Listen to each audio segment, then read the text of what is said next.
homenagem ao professor Cláudio Finkelstein, um amigo, professor, um jurista na área do direito internacional, meu mentor intelectual acadêmico na área da arbitragem e nos meios de solução alternativos de solução de controvérsias. Professor Cláudio, junto com o professor Wagner Menezes, também, que é o grande organizador desse evento, eu tenho tudo para agradecer em virtude desse momento especial, que é a homenagem ao professor Cláudio. E, na realidade, meus amigos, esse evento era para ser no Mato Grosso do Sul. E, diante dessa pandemia, estamos fazendo tudo isso via webinar, professor Marcos. E é uma grande experiência estar participando nesse evento específico das relações internacionais e também no tocante à relação comercial Brasil-China. Então, sem mais delongas, apresentar a primeira palestrante, que é a doutora Clarita Costa Maia. Esteve em São Paulo também no nosso instituto, Ibra-China.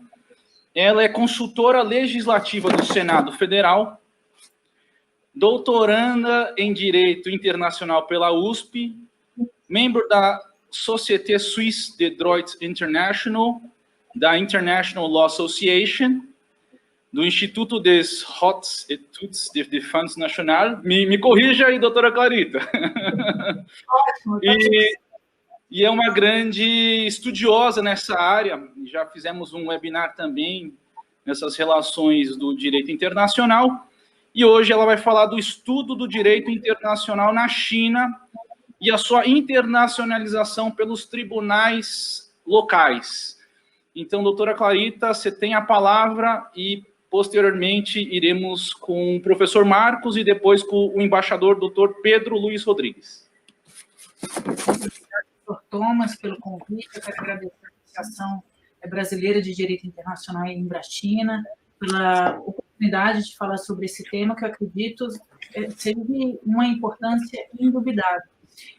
Quero saudar o professor Marcos Vinícius de Freitas, que não conheço, apenas de excelente fama, professor Marcos Vinícius, e o embaixador Pedro, com quem já trabalhei no Senado Federal, quando era assessor internacional da presidência do Senado Federal, sempre desempenhando as suas funções com a máxima excelência, bem característica da nossa corpo diplomático, né?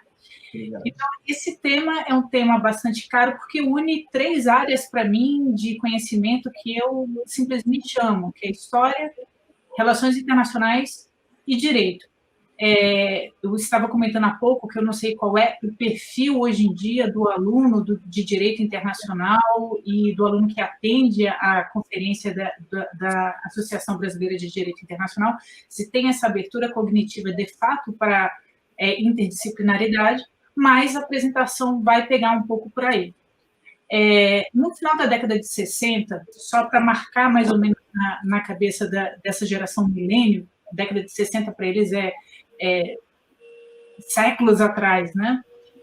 O Curatório da Academia de Direito Internacional da Haia promoveu uma rodada de palestras que tinha como objetivo trazer uma perspectiva transcivilizacional, transcultural ao direito internacional. E eu destaco três palestras, ou três cursos, na verdade, muito interessantes, que falavam sobre princípios do direito internacional na budista, princípios do direito internacional à luz da doutrina islâmica e, finalmente, princípios do direito internacional à luz da doutrina confucionista. Não foram cursos de fôlego, como costumam ser os cursos da Academia da Haia. Muitas críticas podem ser feitas no sentido de que uma ênfase maior poderia ter sido dada a esses cursos, mas foi uma abertura importante. Isso marca o como talvez nós, no Brasil, estejamos atrasados na concepção de que o direito internacional é muito mais do que o direito europeu. Nós somos tributários de toda uma vivência, de toda uma conexão de civilizações, né?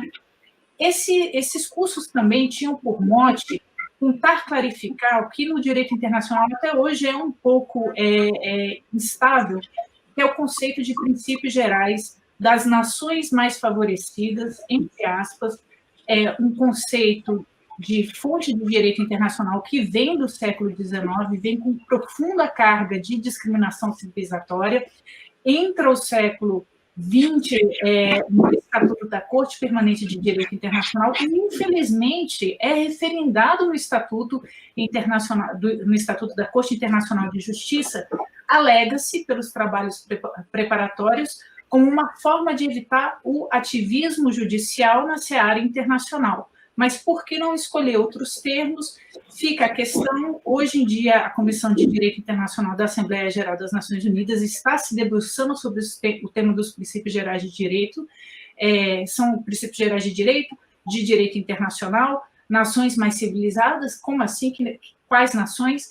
Hoje em dia, não existe mais ninguém minimamente sério que cogite, digamos assim, apartar os princípios gerais de direito e digamos, segregar a uma só cultura, a um só grupo de países, isso já não é uma questão.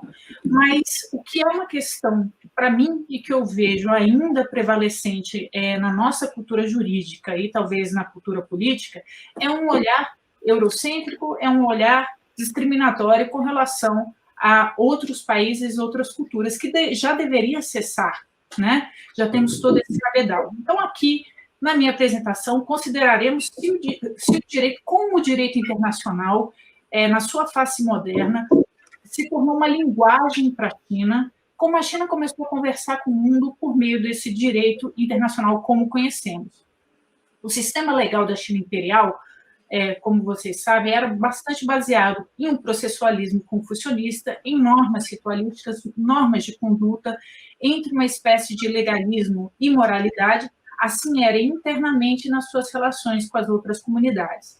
Sistemática de tratados era algo desconhecido, mas o que havia era uma presunção de que os negócios travados eles eram referendados com base nessa processualística, nessa ritualística. A China moderna ela passa por 3 etapas na aproximação do direito internacional. A primeira etapa, infelizmente, uma etapa pouco conhecida, mas acredito que o Brasil se identificaria se conhecesse mais, que é a etapa dos tratados iníquos, né? Durante os chamados 100 anos de humilhação, como assim é dito,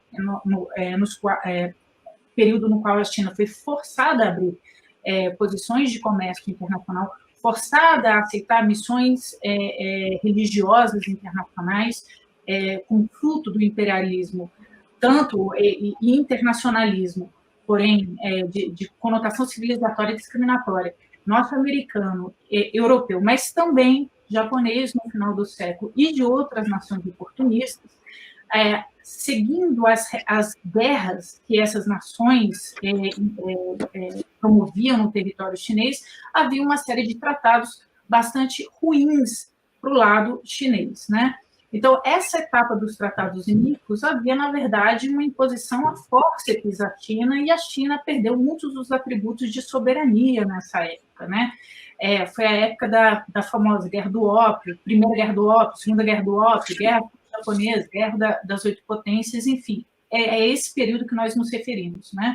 Algo semelhante aconteceu com o Brasil, logo após a sua independência, no primeiro reinado, quando o parlamento brasileiro, embaixador Pedro, desempenhou, como o senhor sabe, pela obra do historiador Amado Servo, desempenhou um grande papel, um grande protagonismo, tanto na denúncia desses tratados, quanto como foi possível, com a inspiração desses tratados, a revisão, né?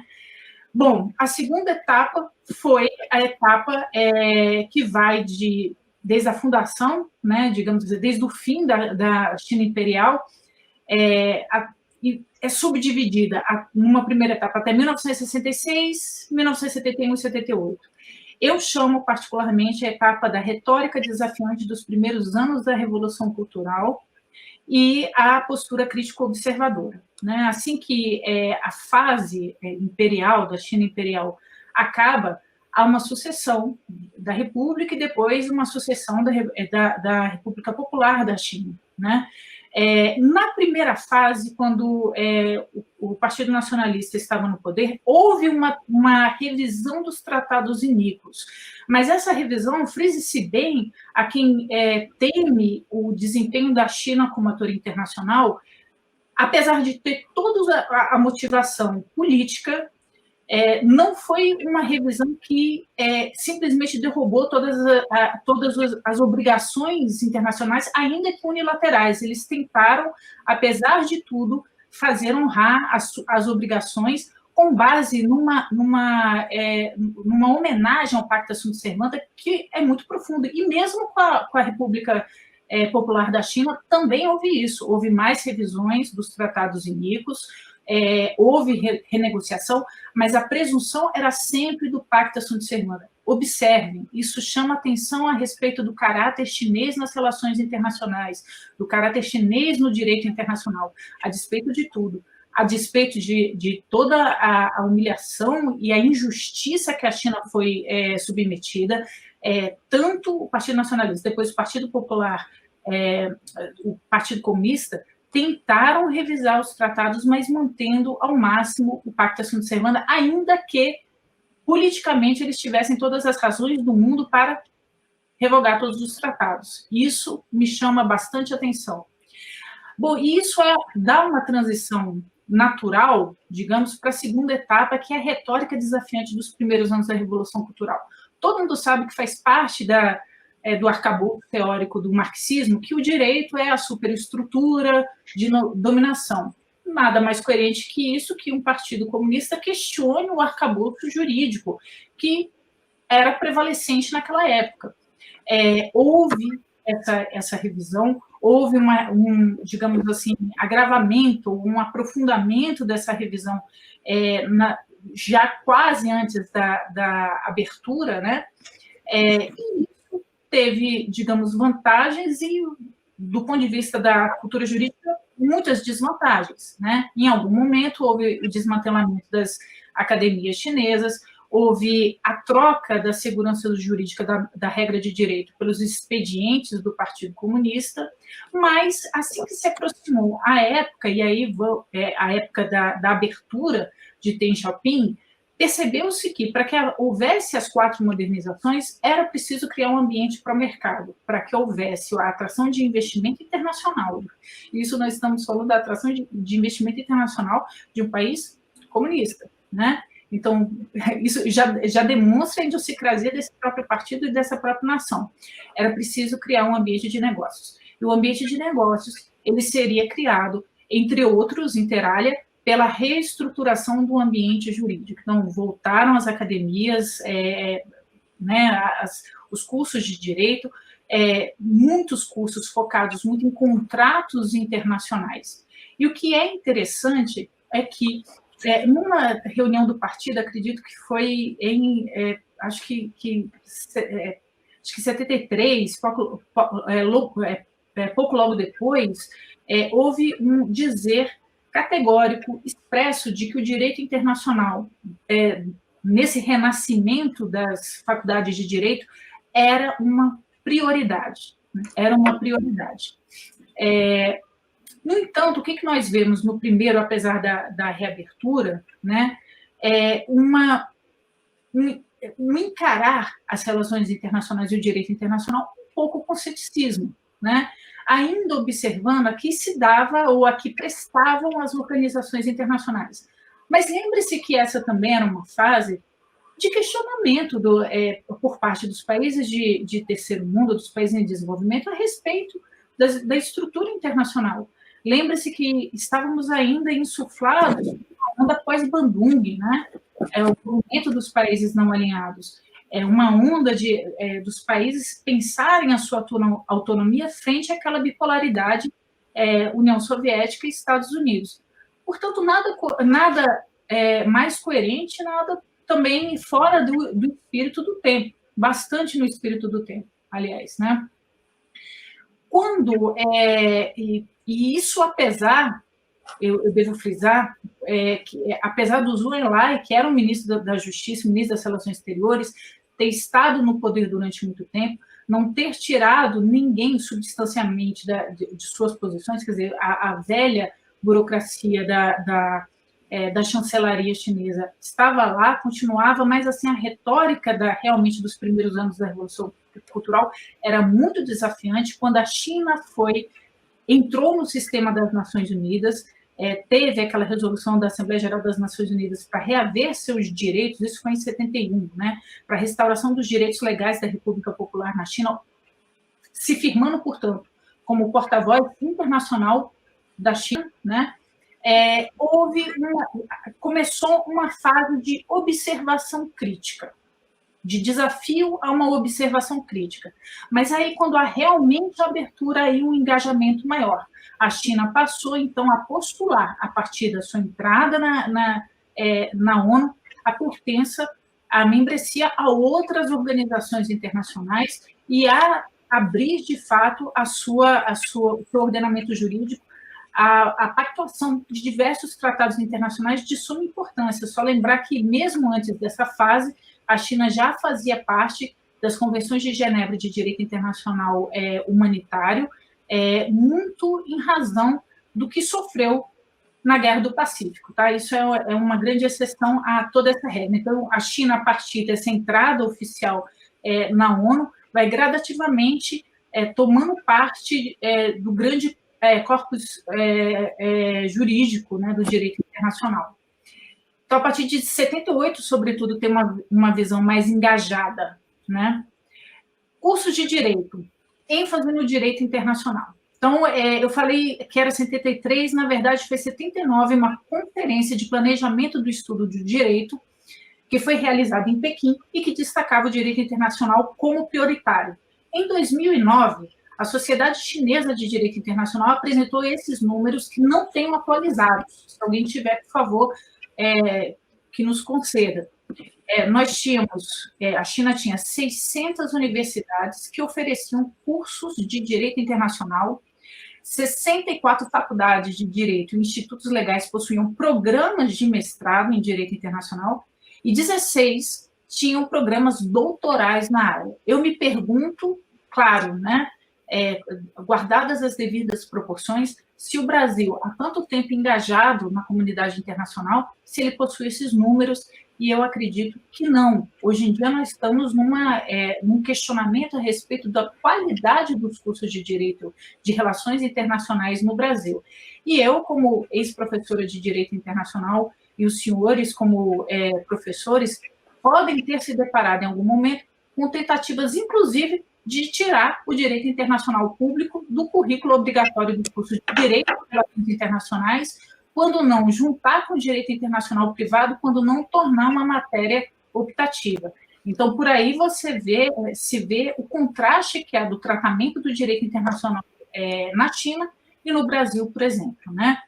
Eu desafio, suspeito que não tenhamos números comparados, né? Os chineses são, sem sombra de dúvida, dos povos que mais estudam os direitos comparados e o direito internacional. Eu falo da minha experiência, da experiência que eu tenho fora do Brasil com os alumni.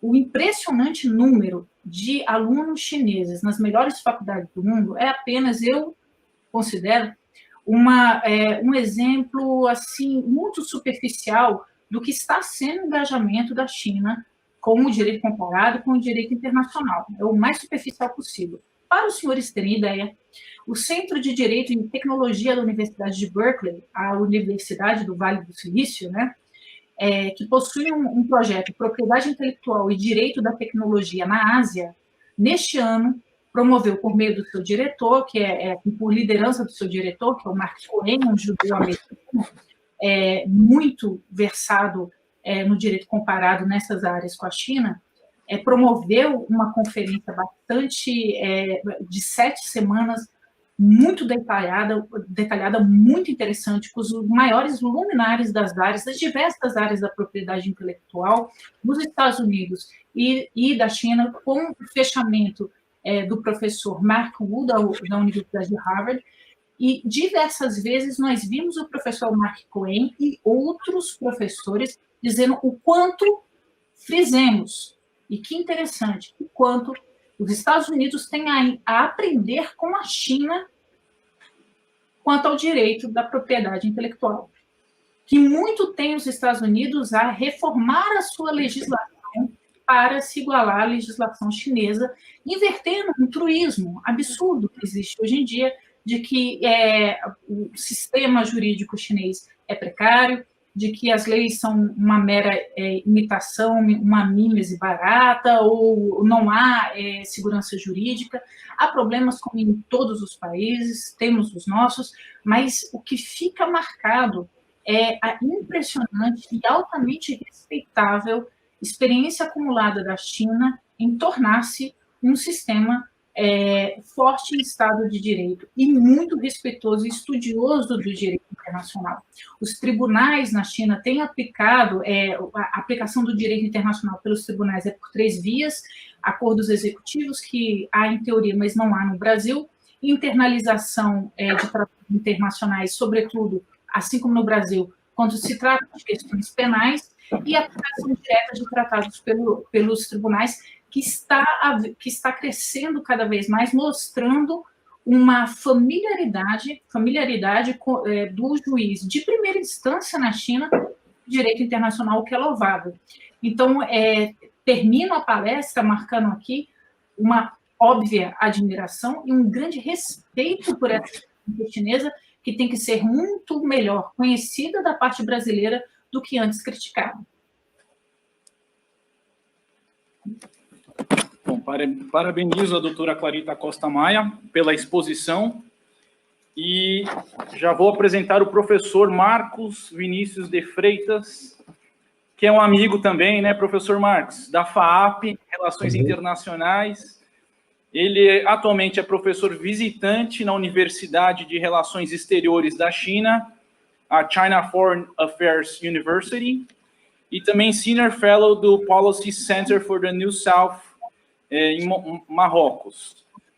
Tem uma experiência profissional em Washington, D.C., que inclui o Banco Interamericano de Desenvolvimento, o BID, e a Occidental Petroleum Corporation, onde trabalhou na área de assuntos governamentais. Também trabalhou no Centro Empresarial Latino-Americano da Ernst Young, em São Paulo, Brasil, e também Chicago, Illinois. Então, o tema do professor Marcos é a China e a governança global no século XXI. Professor Marcos, você tem a palavra. Perfeito. Em primeiro lugar, Thomas, muito obrigado pelo convite.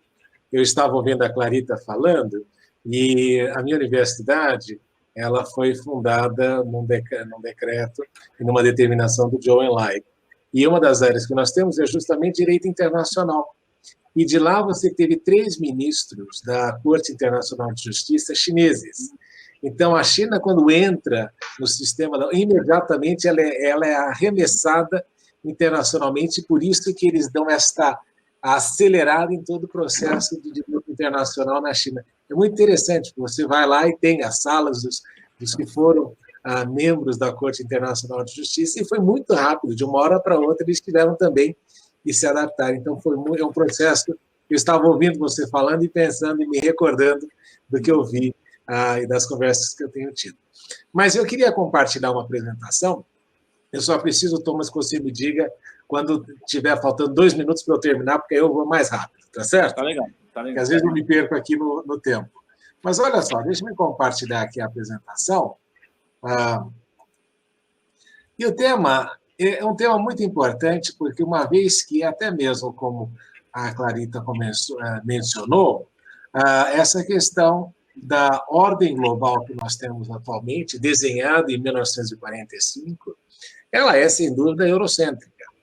E disso não interessa para a China, não interessa para muitos países no mundo. Perdão, tem um errinho aqui, eu vou acertar depois o meu endereço. Mas eu queria começar a falar sobre algumas coisas que nós estamos vendo hoje em dia. Primeira coisa, eu sempre gosto de começar por este mapa, né?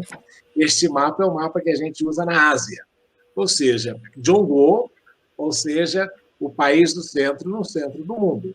E a partir dessa perspectiva que a gente também tem que entender como a China se vê dentro do cenário global, como país central, e que tem, historicamente, uma relação tributária com outros países.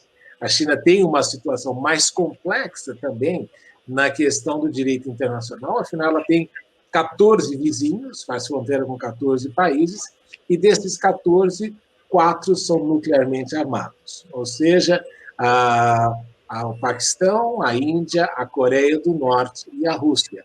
Então, isso força a diplomacia chinesa a ser muito mais ativa, porque está numa região que é extremamente mais complicada, até mesmo que os Estados Unidos. Os Estados Unidos têm uma vantagem enorme, porque tem o Canadá acima e o México abaixo, e não tem esta pressão fronteiriça por parte dos seus vizinhos. E é isso que começa a forçar a China a ter uma preocupação muito grande, tanto no relacionamento bilateral, como no relacionamento multilateral. Afinal, muitos dos países que estão ao seu redor também se utilizam do multilateralismo quando querem lidar mais intensamente com a China. A situação global mostra isso, né? Nós estamos atravessando por uma das transições mais interessantes, que nós vemos aí um processo de ascensão da China, mesmo com o Covid-19, muita gente achava que o processo ia ser desacelerado, mas nós vemos que existe um processo aí normal de ascensão, a China retomando a sua posição histórica de principal potência econômica global. Claro que neste processo de ascensão e de declínio, você tem todo um novo normal de disputa entre a nação ascendente e aquela descendente. Então, o novo normal vai ser sempre esse de conflito entre Estados Unidos e China, até que uma hora o processo se solidifica. O grande erro que a gente vê, e muitas vezes a gente tem até comentado a respeito de chamar isso de uma nova Guerra Fria, é importante nós recordarmos que, em primeiro lugar, o índice de envolvimento da China no cenário global é muito maior do que aquilo que a União Soviética representou em qualquer dos seus momentos. É só lembrar que, hoje em dia, o comércio entre Estados Unidos e China é mais de 500 bilhões de dólares, enquanto que a União Soviética no passado de 200 milhões de dólares. Então, este processo de dissociação dos dois é muito mais complexo. E também querer achar que a China vai se comportar como o Japão na década de 70, que também, de alguma forma, fez algum tipo de sombra aos Estados Unidos, é equivocado, porque a China tem um mercado de 1,4 bilhões de habitantes e conseguiu estruturar uma situação de parceria com mais de 130 países no mundo, como a principal importadora desses países, né, nessa relação comercial. E aí o que a gente observa é que o novo normal é justamente desta relação conflituosa entre essas duas grandes potências. E as disparidades, e isso que é importante nós começarmos a pensar à medida que começamos a compreender como o direito internacional vai evoluir nos próximos tempos. Nós sabemos que tem toda a questão da tradição, do tempo, que as relações internacionais e o direito internacional falam, mas precisamos levar em consideração que esta é uma mudança significativa. E temos aí disparidades que são enormes. Em primeiro lugar, o modelo político e econômico. Não adianta se querer achar que o Estado, mesmo que houvesse uma troca de regime, o Estado na China teria, sim, um papel preponderante. Então, o modelo político e econômico é diferente. Em segundo lugar, o tecido social entre China e Estados Unidos é completamente diferente. A China tem 55 minorias, mas tem uma maioria, que é a maioria Han, que foi absorvendo essas outras culturas, enquanto nos Estados Unidos você tem uma diversidade diferente no sentido de que não se vê nos Estados Unidos, no momento, o mesmo tipo de capacidade de inovação como a gente observa na China, e esta vontade também de querer ser o número 1. E a perspectiva quanto ao futuro, né? A China busca aí um lugar de preeminência e relevância no cenário global, enquanto os Estados Unidos buscam manter aí o seu status quo. E a história evidencia que aquele que quer manter o status quo tende a ser menos engajado do que aquele que pretende obter aí uma mudança no cenário global. Então, isso tem levado a essas mudanças tectônicas no cenário global, e esse cenário global também tem uma relação direta com aquilo que vai acontecer no direito internacional. Algumas coisas para a gente pensar a respeito. Primeiro, a falta de reforma do sistema das Nações Unidas. O que nós vemos é que a ONU e a própria Organização Mundial de Comércio Embora a China tenha sido grande beneficiária do resultado da globalização e da sua entrada na Organização Mundial do Comércio, estas organizações têm se tornado menos relevantes no sentido da sua capacidade de interagir e de influenciar globalmente. Porque elas são frutos de uma guerra que ocorreu há mais de 70 anos, há 75 anos, e elas não se atualizaram. E esta falta de atualização, esta falta de alteração na governança dessas instituições, tentando representar um quadro de 1940 e tentando projetá-lo para mais tempo, é uma coisa que os chineses entendem que precisa ser modificada. Em segundo lugar, a gente tem aí a questão, outro aspecto importante, da moeda. Os Estados Unidos sempre se beneficiaram, particularmente depois da troca do padrão ouro, eles sempre se beneficiaram pelo fato de serem os emissores da moeda de reserva global, que é o dólar.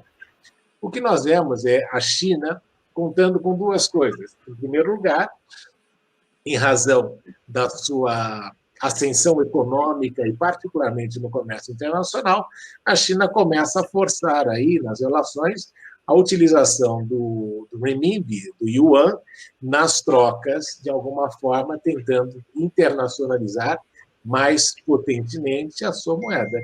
Então, eles necessitam construir aí uma confiabilidade no yuan e também no sistema financeiro chinês. E isso ainda é uma preocupação, porque ele é muito fechado em relação ao mercado externo, mas é uma coisa que nós observamos, uma movimentação que nós vemos na China. E outra coisa é, de alguma forma, contar aí com uma desconfiança com relação ao dólar. E essa desconfiança vem em razão de, muitas vezes, as medidas de extraterritorialidade do direito americano, que fazem aí com que muita gente se preocupe no cenário global, uma vez que se vê a mão longa do Estado norte-americano interferindo em questões políticas domésticas. Isso é um aspecto importante aí para nós levarmos em consideração nessas modificações que vão ocorrer nos próximos anos no direito internacional. Terceiro aspecto é a questão militar. Embora nós tenhamos as armas químicas, biológicas, o que nós vemos é que não interessa a China, embora ela tenha obrigação de alcançar aí um papel maior nas relações militares, e nós vemos aí um investimento crescente, ainda assim, as despesas militares chinesas, primeiro, não chegarão ao patamar dos Estados Unidos, porque a China, na minha percepção, em várias conversas que eu tenho tido com o pessoal na defesa chinesa, eles têm preocupações complicadas com relação à sua vizinhança, a fim de impedir que haja, de alguma forma, algum tipo de corrida armamentista na região, e nós sabemos que, nesse sentido, o canto da sereia pode muito bem ser problemático com relação à Índia. Então, nós vemos aí que os chineses têm apostado nessa questão de que a guerra, a capacidade militar, hoje em dia, se dará muito mais na área tecnológica do que, eventualmente, na área de guerra convencional, como nós conhecemos. A maior preocupação chinesa, de fato, é a questão do Mar do Sul da China e das ilhas artificiais do Mar do Leste da China, mas particularmente ali em razão do acesso de produtos chineses, tanto como entrada como saída dos seus polos produtores. A gente vê aí a questão da desindustrialização, e nós vimos isso na Covid, e a grande preocupação que existe nesse aspecto na China é uma tentativa dos estados de quererem produzirem localmente aquilo que eles terceirizaram para a China.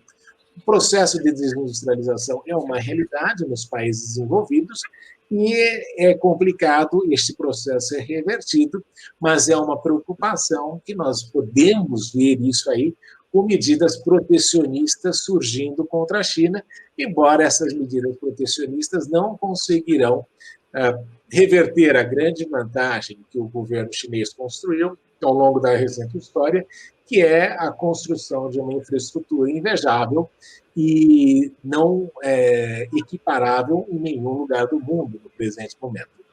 Os chineses têm um ditado muito interessante, que eu gosto bastante, que é o seguinte: construa uma estrada e fique rico. E essa foi a ideia dos chineses ao longo deste processo de construção de uma infraestrutura que é aí e serve globalmente para atender a questões de just-in-time e de produção mais eficiente. E aqui eu queria concluir, eu não sei quanto tempo eu ainda tenho, mas algumas características dessa nova ordem global que a gente vê a China desenhando e que pretende, de alguma forma, terá os seus reflexos sobre o direito internacional. Primeira coisa, nós vamos voltar a uma prevalência ainda maior do poder econômico do que a questão do poder militar. Embora nós tenhamos aprendido nas relações internacionais a questão do hard power, do poder militar, hoje em dia os chineses têm muito claro de que com uma massa de população daquele tamanho, o seu impacto de produtividade e poderio econômico é muito grande. E nós vimos que o primeiro exemplo disso foi na crise econômica de 2007 e 2008, em que a China particularmente conseguiu evitar com que houvesse uma recessão global em razão das suas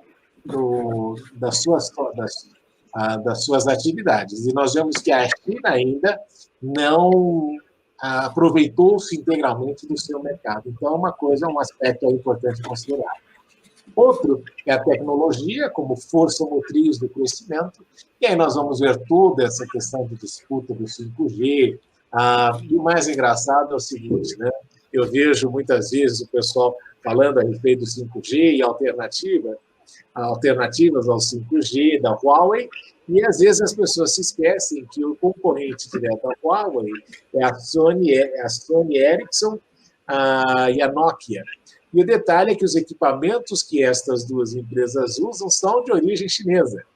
Então, o que nós vemos aí é incremento da participação da China na questão da inovação e, particularmente, da parametrização, a criação de novos parâmetros para a indústria, que é uma coisa complicada para os Estados Unidos, que, historicamente, nos últimos 70 anos, sempre foi o principal criador de tecnologias novas.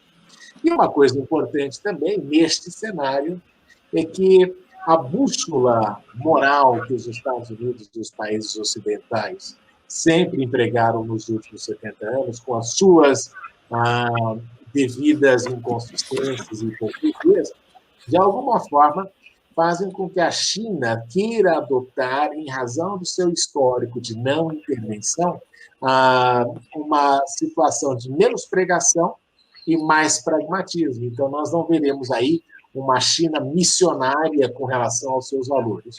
Como o presidente Xi Jinping afirma sempre nos seus discursos, a China não exporta o seu modelo político. E ela entende que cada país deve obter o seu próprio modelo para seguir adiante. E isso é importante aí para nós levarmos em consideração. Outro aspecto importante é justamente a reavaliação dos sistemas políticos, né?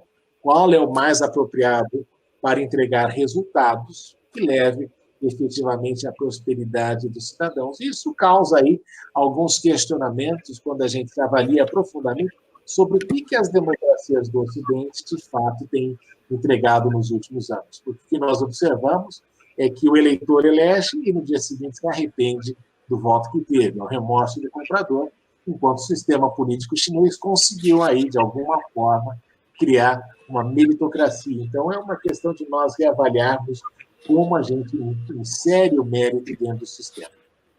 Por fim, eu acho que nós temos que levar em consideração algumas presunções. Um pacto global é necessário, porque 1944 não é 2020.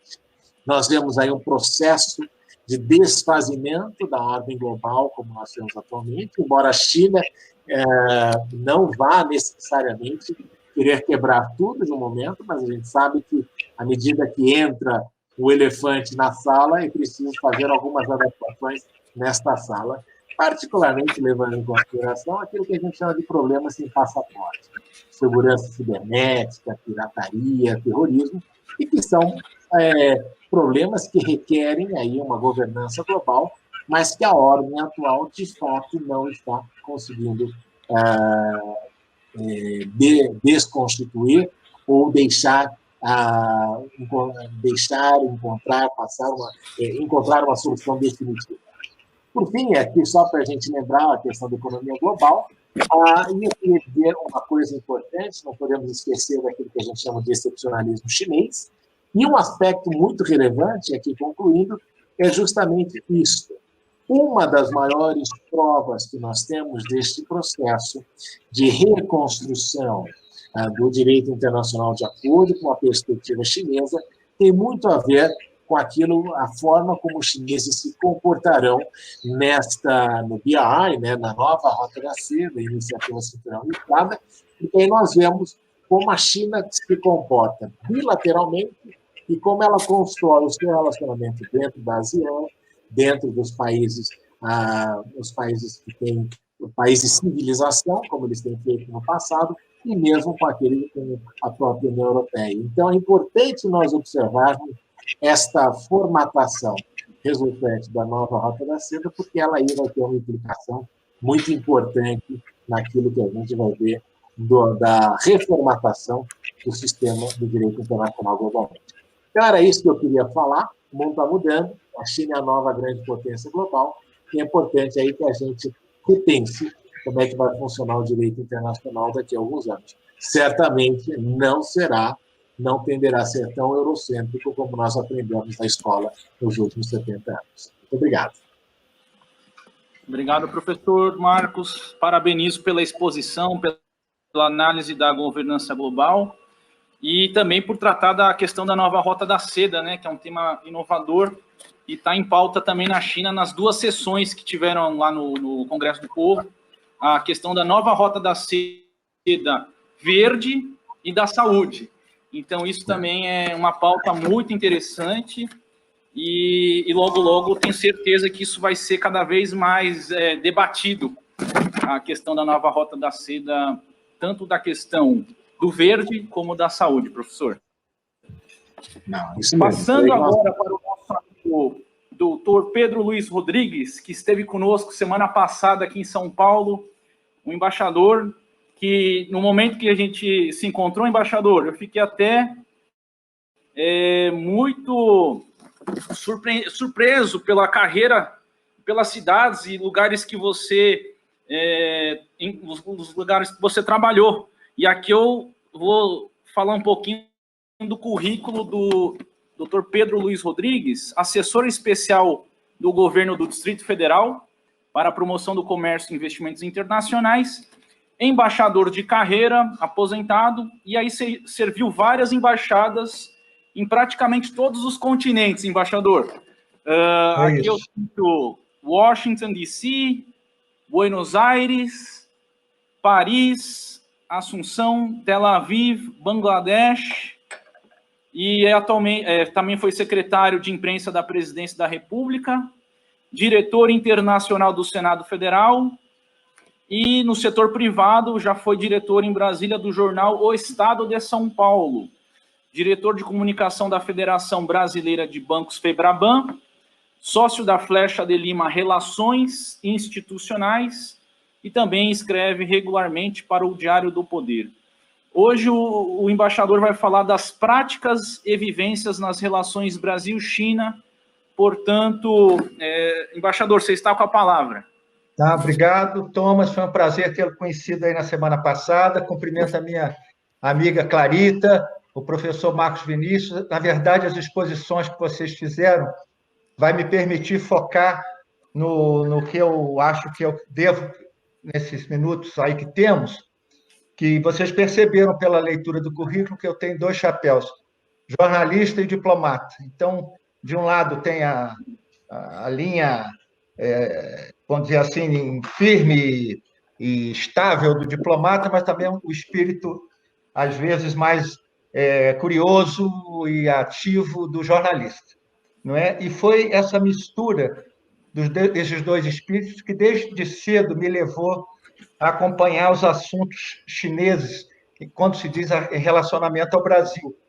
Pois, olha só a data antiga, para vocês que são bem mais novos, em 1971, eu era do Jornal do Brasil, no Rio, quando um empresário, dono da Café Solúvel, Cacique, né, o Brasil tentando adicionar valor a seus produtos tradicionais, que foi criada lá no estado do Rio essa Café Cacique, uma moderníssima fábrica, que foi instalada, mas a demanda interna era insuficiente para atender vamos dizer, a produção.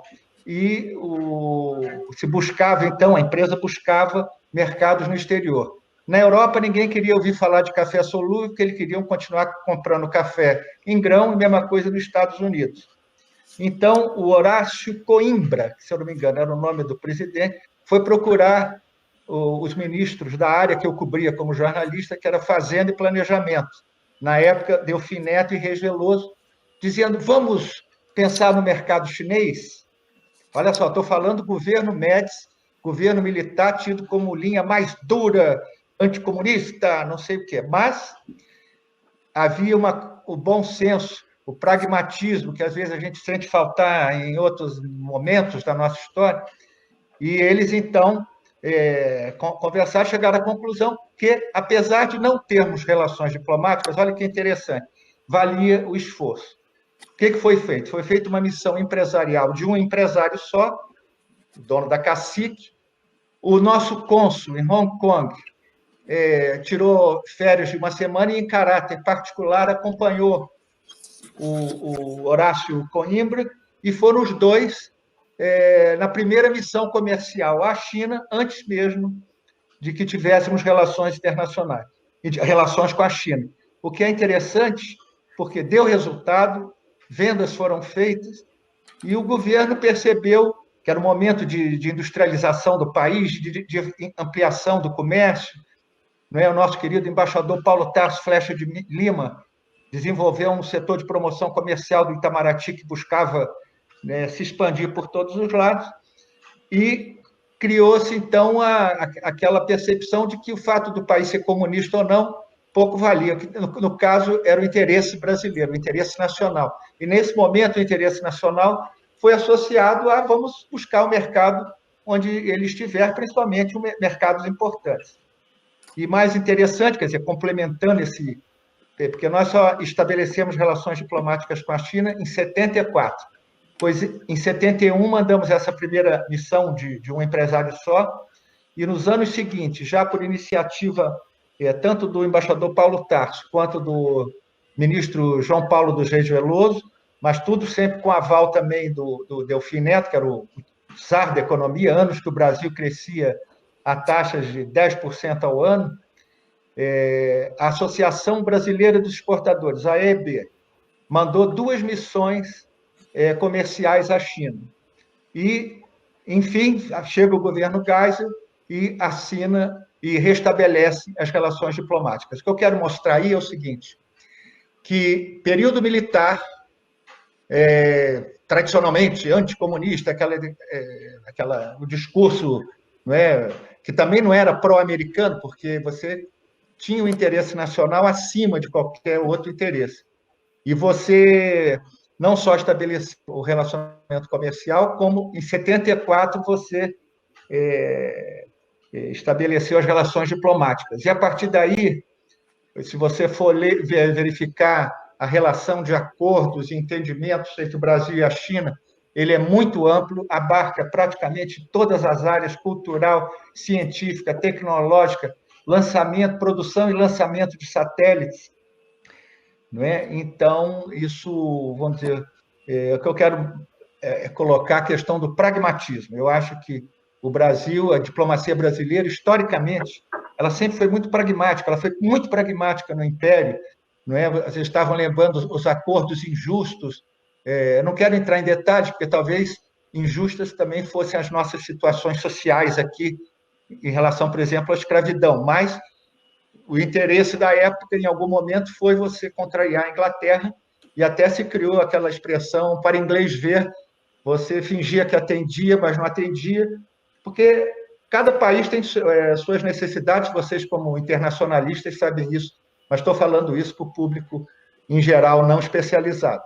Bom, temos ainda alguns minutos e eu quero passar, então, para o Deng Xiaoping, que muda os parâmetros, vamos dizer assim, as características políticas e econômicas da China, a propor uma abertura maior, da qual essas missões brasileiras também já foram possíveis, porque se lá tivesse uma posição intransigente, o Brasil, na verdade, estava devendo até desculpas à China, porque logo depois do movimento de 64, a delegação comercial chinesa foi expulsa do Brasil, se não me engano, em 65, de maneira muito tosca, não é? E depois o país se desculpou, mas se não tivesse o Deng Xiaoping abrindo as cabeças lá também, a gente não teria prosperado muito.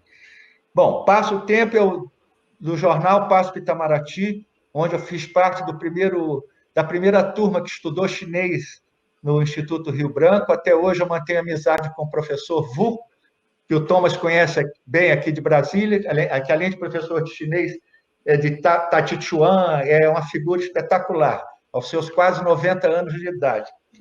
E, infelizmente, eu confirmei aquilo que se dizia no Itamaraty. Se você não quiser ir para um país determinado, aprenda a língua dele. Você irá para todos os países. Então, eu acabei nunca indo para a China, mas, de qualquer modo, nunca deixei de estudar, de acompanhar a questão chinesa. E, em 83, eu integrei a primeira delegação do Ministério da Fazenda, eu já como assessor do ministro da Fazenda, que na época era Hernani Galveias. Fizemos uma missão do Ministério da Fazenda e Banco Central, que é muito interessante sobre um aspecto que me marcou muito na época. Vocês sabem que na vida internacional você tem centenas de reuniões, tá bom, tem aquelas multilaterais, cada um tem seu assento, fala, faz seu discurso e tal. Mas tem essa outra missão bilateral de cooperação, que tem a formal, que é aquela entre as duas chancelarias, que você traça quadros gerais e, a partir daí, você vai programar acordos e futuros empreendimentos conjuntos. Mas essa foi uma ida do Ministério da Fazenda, de um país em desenvolvimento, numa situação em que, muito interessante, é que o PIB da China e o PIB do Brasil, naquela altura, eram aproximadamente iguais, 400 milhões de dólares. Ou seja, nós, com uma população 10 vezes menor, éramos, portanto, relativamente 10 vezes mais ricos.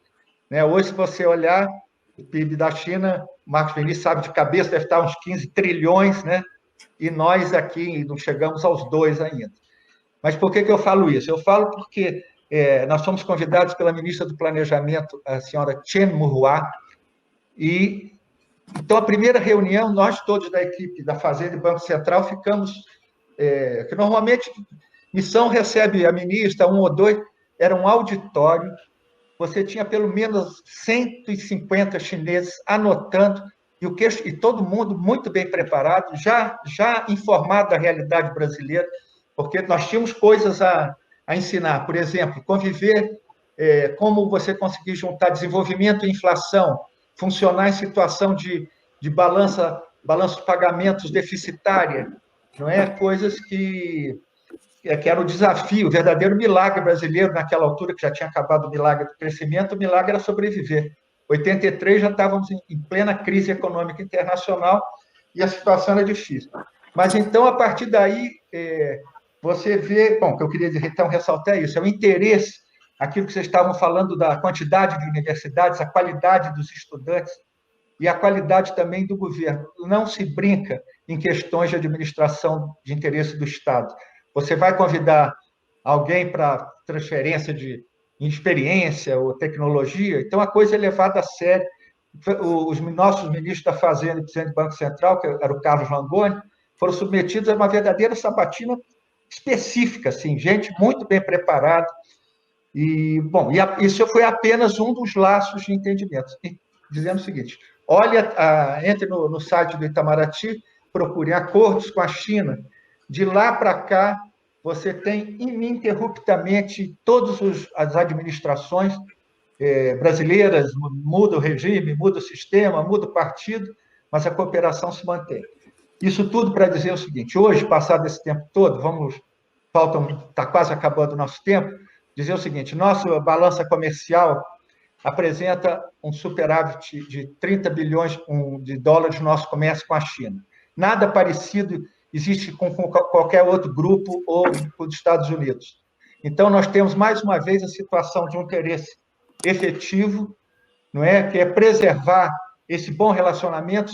Nesse momento, não podemos juntar as dificuldades da Covid-19, as dificuldades econômicas, uma crise do setor externo. Uma crise nessa área seria um desastre total para o Brasil.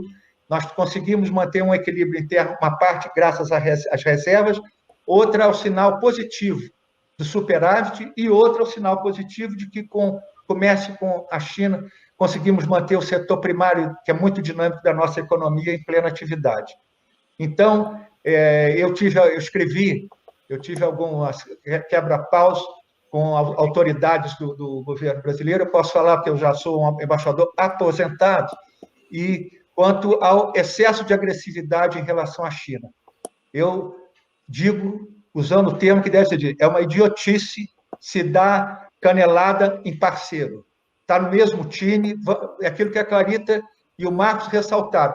Nós estamos saindo de um modelo em que você tinha uma hegemonia relativa num sistema que era concentrado, eurocêntrico, ocidentocêntrico, uma coisa nova que vem aí, e dentro de uma tradição que vocês que estudaram a história da China, sabe? Você não vê uma história imperialista na China. Então, eu acho que nós temos que receber com cuidado. Há uma verdadeira campanha. Eu recebi outro dia uma mensagem de e-mail, uma mensagem do Departamento de Estado assustando a sociedade global contra a ameaça da Huawei, não é? Porque tem um lado muito engraçado, né? Os detentores das tecnologias dizem que os chineses copiam as tecnologias. De outro lado, querem cercear a empresa mais inovadora do mundo na área tecnológica, tanto que essa reação toda é exatamente para evitar que a Huawei continue a se expandir. Eu acho que, espero que, passadas as eleições nos Estados Unidos, um pouco desse calor agressivo que altera todas as regras internacionais, não só da área do direito internacional público, mas também muitas do direito internacional privado, que é você usar o poder de um Estado qualquer para alterar as regras de concorrência, que é o que está sendo feito com a TikTok, com a Huawei e outras empresas. Bom, não quero me prolongar, isso é só o início de provocação para um debate mais longo em outra ocasião. Obrigado, professor. Obrigado, doutor Thomas, Clarita e Marcos. Espero que a gente possa se encontrar ao vivo em breve para continuar essa conversa. Até lá. Obrigado, embaixador Pedro. Estamos aí para... Acho que temos mais 10, 20 minutos ainda. E tem? Eu pensei que era... mas temos algumas perguntas aqui, embaixador. Tá. Doutor Marcos e doutora Clarita.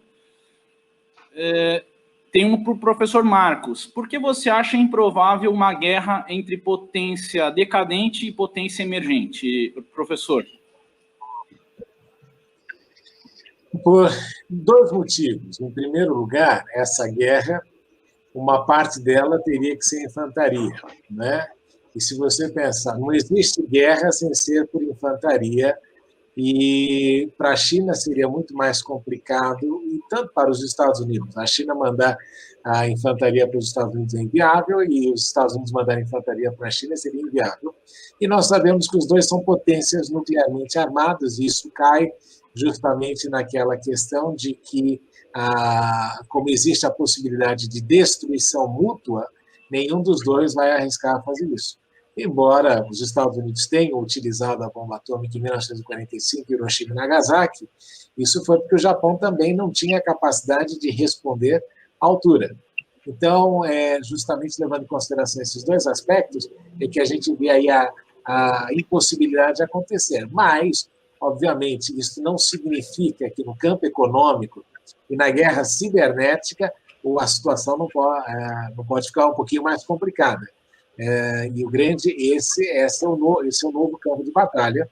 E também, se nós pensarmos, a única viabilidade ali seria se os Estados Unidos provocassem qualquer coisa no sul do Mar da China, que poderia ali travar a relação estratégica e a viabilidade estratégica da região. Mas, nesse momento, olhando, não interessa, ao menos em todas as conversas que eu tive, os chineses não veem nenhum interesse em criar qualquer tipo de situação de guerra ali, justamente para inviabilizar o seu processo econômico. Mas só fazer um comentário aqui importante, até para não esquecer, outro dia eu estava lendo, em 500 anos de história, né, entre França e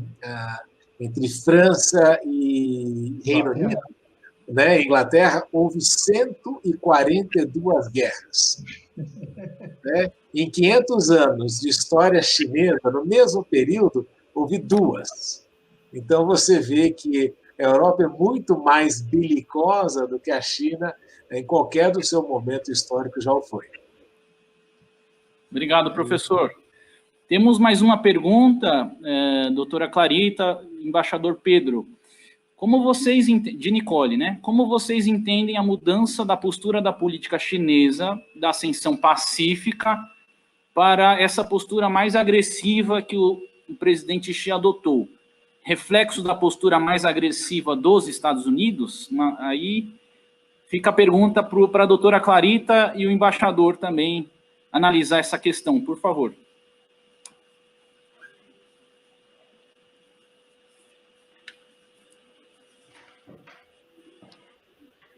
Embaixador, o senhor quer começar? Pode falar. Eu falo primeiro?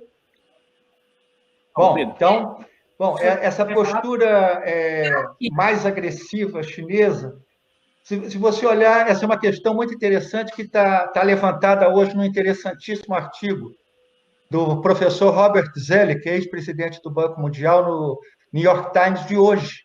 Quer dizer, na verdade, se você olhar a China, desde Xiaoping, as regras são claras e permanentes, e os Estados Unidos aceitaram essas mudanças ao longo do tempo, porque, inclusive, atendia os interesses de coprodução, cadeias de produção diferenciadas durante o processo de globalização.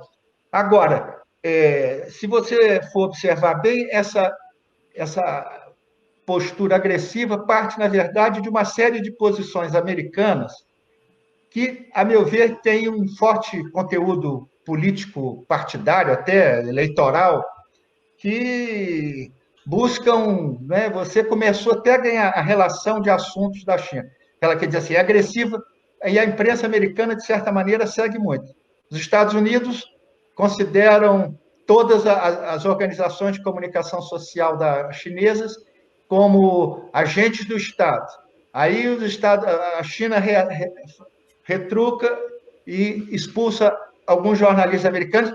Aí o que sai noticiado é que você expulsou o jornalista americano. Então, quer dizer, as reações, você fecha o consulado da China no Texas, aí a China retruca, aí você só fala, como é que se diz assim, a agressiva reação chinesa. Eu acho que está sendo até branda. Às vezes, eu até acredito que possa haver um entendimento, não é possível que os analistas, que você pega os analistas americanos, você tem raros, entre eles o Stephen Roach e o professor Robert Zoellick, e uns poucos que conseguem ver o quadro dentro desse parâmetro de que as coisas, na verdade, não mudaram. Quer dizer, o que mudou foi a percepção americana do que estava acontecendo e, de repente, resolveram mudar, não pela via diplomática, que seria o ideal. Vamos conversar. Não, quem criou essa Guerra Fria desculpe, mas foram os americanos. Eu não vejo nenhuma declaração inicial chinesa falando nisso. Não é? Hoje é difícil, porque é uma verdadeira campanha. Qualquer coisa que você fale em favor da China, olha, você não sei o quê, olha, mas a verdade é que você tem que ver é o seguinte, se fizessem isso em relação ao Brasil, se o Brasil tivesse conseguido acompanhar a ascensão chinesa, hoje estaríamos na mesma posição.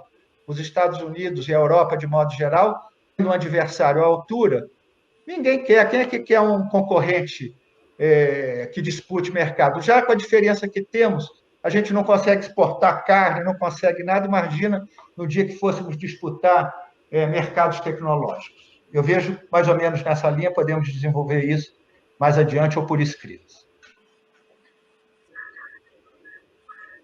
Já tem algum tempo, Thomas, para complementar, para dizer algo? Tem tempo ainda. Tem algum tempinho? Então, concordo com o embaixador em tudo e até complementaria numa questão, né? Alguns analistas e historiadores, eles costumam dizer que o Partido Republicano não é uma apreciação valorativa, é apenas uma apreciação intelectual e acadêmica, né?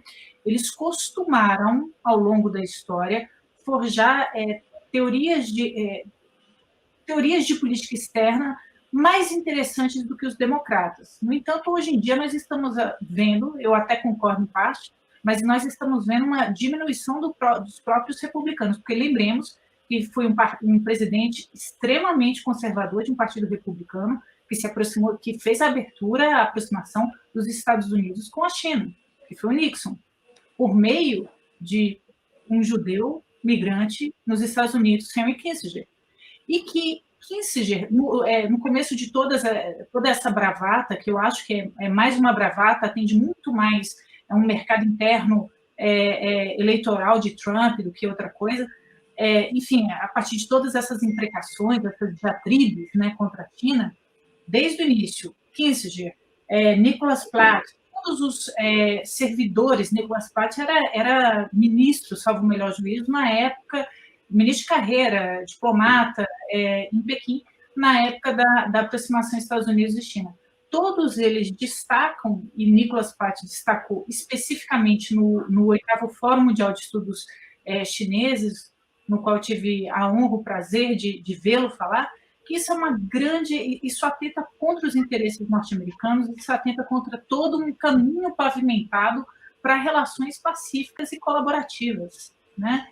Enfim, do ponto de vista dos negócios, quem realmente se engaja, a comunidade jurídica que se engaja com uma das pautas que Trump, por exemplo, acusa tanto a China de espionagem industrial, etc., não obedecer patentes, a comunidade de patentes, novamente, trago aqui a figura do professor Mark Cohen e desse instituto que estuda a propriedade intelectual e direito da tecnologia asiática em Berkeley, Estados Unidos. Todos eles destacam quão colaborativa tem sido a postura chinesa em busca de um bom entendimento e crescimento do comércio, das relações econômicas, que, no final das contas, é isso que a pragmatíssima China quer, né? Ainda sob o manto signo da famosa frase do Deng Xiaoping, né?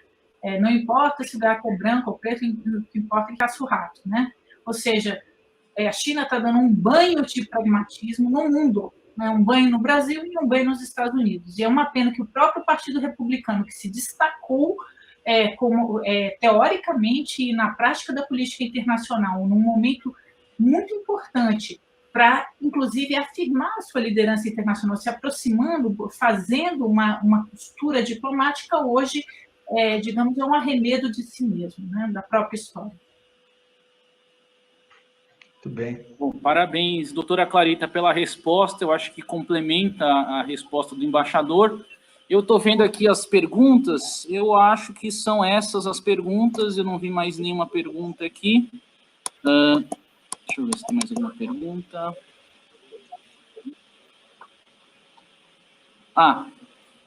Boa tarde. Algum dos palestrantes poderia discorrer mais um pouco, de forma breve, sobre o avanço da China em termos de soft power?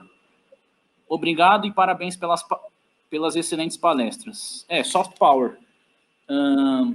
Professor Marcos? Só complementar duas coisinhas.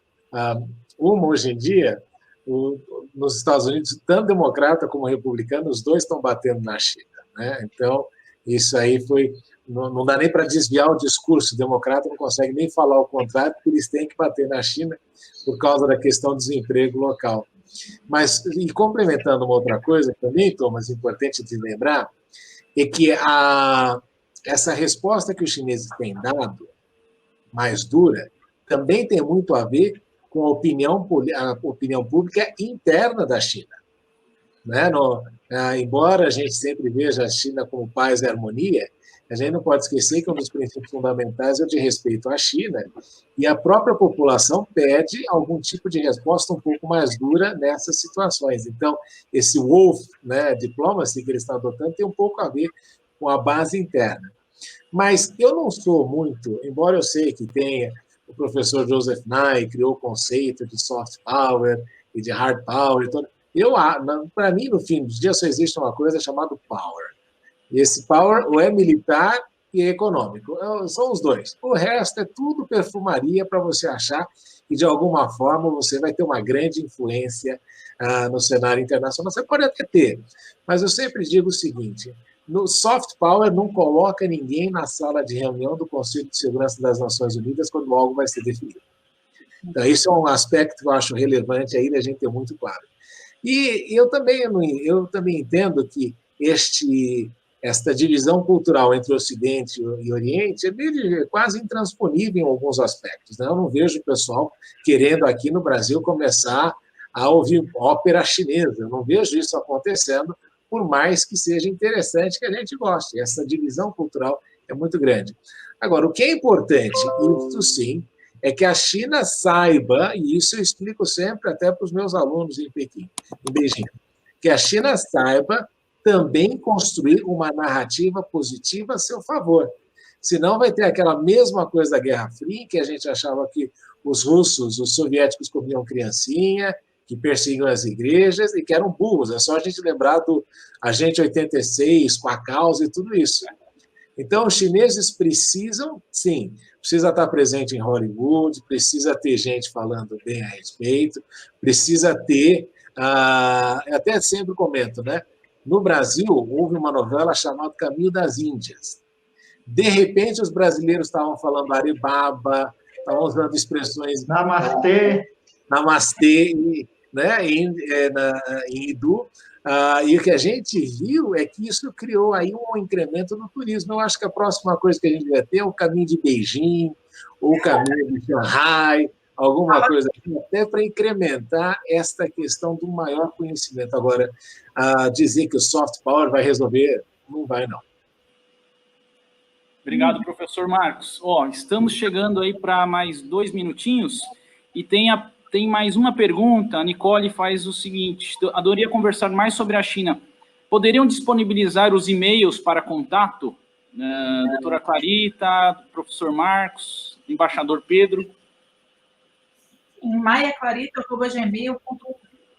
É meu sobrenome, o último sobrenome é meu primeiro nome, minúsculo, sem nenhuma dificuldade. Embaixador, por favor. O meu é fácil. pedrinhorodrigues@gmail.com. Professor Marcos. O meu já é um pouquinho mais complicado. É mvfreitas@cfau.edu.cn. mvfreitas@cfau.edu.cn. Eu quero dizer, professores, embaixador, dizer que fiquei muito honrado e muito feliz por presidir essa mesa com especialistas na área de relações internacionais. Agradecer a participação de todos, né? A doutora Clarita Costa Maia, que fez uma análise brilhante do direito internacional da China, o professor Marcos, que tratou da questão da governança global chinesa, e também o embaixador Pedro, pela questão prática e a vivência nessas relações Brasil-China.